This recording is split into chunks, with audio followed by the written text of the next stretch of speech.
മറ്റു വാർത്തകളിലേക്ക്. തിരുവനന്തപുരത്ത് കോൺഗ്രസിനെ പ്രതിസന്ധിയിലാക്കിയ 3 നേതാക്കൾ ഉൾപ്പെടെ നിരവധി പ്രവർത്തകർ ബി.ജെ.പിയിൽ ചേർന്നു. DCC മുൻ ജനറൽ സെക്രട്ടറിമാരായ തമ്പാനൂർ സതീഷ്, CN ഉദയകുമാർ എന്നിവരും കേരള സ്പോർട്സ് കൗൺസിൽ മുൻ അധ്യക്ഷ പത്മിനി തോമസുമാണ് ബി.ജെ.പിയിൽ ചേർന്നത്. സംസ്ഥാന അധ്യക്ഷൻ കെ സുരേന്ദ്രൻ, കേന്ദ്രമന്ത്രിയും ലോക്സഭാ സ്ഥാനാർത്ഥിയുമായ രാജീവ് ചന്ദ്രശേഖർ എന്നിവർ ചേർന്നാണ് കോൺഗ്രസ് നേതാക്കളെ പാർട്ടിയിലേക്ക് സ്വീകരിച്ചത്.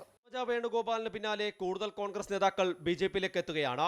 DCC മുൻ ജനറൽ സെക്രട്ടറിമാരായ തമ്പാനൂർ സതീഷ്, CN ഉദയകുമാർ എന്നിവരാണ് ബി.ജെ.പിയിലേക്ക് എത്തിയ പ്രമുഖർ. പത്മിനി തോമസും മകൻ ഡാനി ജോൺ സെൽവനും ബി.ജെ.പിയുടെ ഭാഗമായി. വിവിധ മേഖലകളിൽ പ്രവർത്തിക്കുന്ന നിരവധി കോൺഗ്രസ് നേതാക്കളും ഏതാനും പ്രാദേശിക CPM പ്രവർത്തകരും ബി.ജെ.പിയിൽ ഇന്ന് അംഗത്വമെടുത്തു.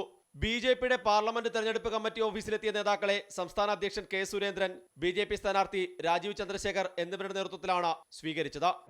ഇവിടെ രാജ്യസഭാ സീറ്റ് കൊടുക്കാമെന്നോ എന്തെങ്കിലും അധികാര സ്ഥാനങ്ങൾ വെച്ച് നീട്ടിയിട്ടുമല്ല. കോൺഗ്രസിലെ ആത്മാർത്ഥതയും സത്യസന്ധതയുമുള്ള നേതാക്കൾ ഓരോന്നോരോന്നായി കോൺഗ്രസ് പാർട്ടി ഉപേക്ഷിച്ച് നരേന്ദ്രമോദിയോടൊപ്പം അണിനിരക്കുന്നത് അവർ ഈ രാജ്യത്തെ മുന്നോട്ട് കൊണ്ടുപോകാൻ ഇനി മോദിക്ക് മാത്രമേ സാധിക്കൂ. കേരളത്തെ രക്ഷപ്പെടുത്താൻ ഇനി മോദിക്ക് മാത്രമേ സാധിക്കൂ എന്നറിയുന്നത് കൊണ്ടാണ്.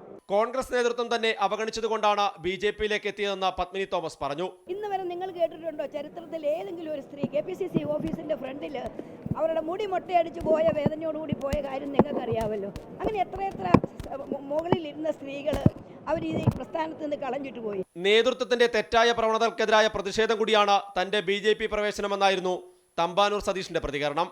ഇത് തുടക്കമേ ആയിട്ടുള്ള കേരളത്തിലെ 14 ജില്ലകളിലുള്ള കോൺഗ്രസ് പ്രവർത്തകർ കുത്തൊഴുക്കായിരിക്കും ബി.ജെ.പിയിലേക്കെന്ന മുന്നറിയിപ്പ് കോൺഗ്രസ് നേതാക്കന്മാർ പറയാൻ ഞാൻ ആഗ്രഹിക്കുന്നു. അതേസമയം പഴയ ഐ ഗ്രൂപ്പിന്റെ പ്രധാനപ്പെട്ട നേതാക്കളാണ് ഇപ്പോൾ ബി.ജെ.പിയിലേക്ക് എത്തിക്കൊണ്ടിരിക്കുന്നത്.